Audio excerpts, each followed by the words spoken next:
Hi, my name is Connor. Ever wanted to create your own tornado? With this simple experiment, you can learn how to make one.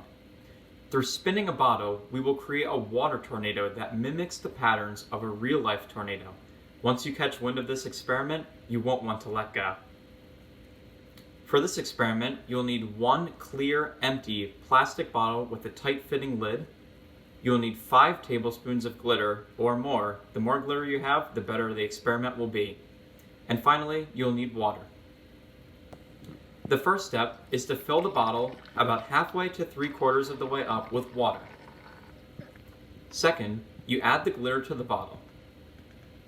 Third, you fasten the lid on tightly and shake the bottle up and down to mix the glitter into the water. This will help you see the tornado that is created much clearer. Step 4 is to turn the bottle upside down and spin it in a circle.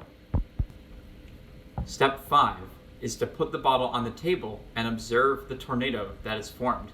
You may need to practice this before it looks like the one that I have here. Spinning the bottle in a circular motion causes the water to spin rapidly around the center, creating a water vortex that looks like a mini tornado. This is due to the centripetal acceleration, which is the force that directs liquid towards the center of the bottle. In nature, you can find vortexes in tornadoes and even in hurricanes too. Now you can take your tornado out for a spin. HatterSTEM out.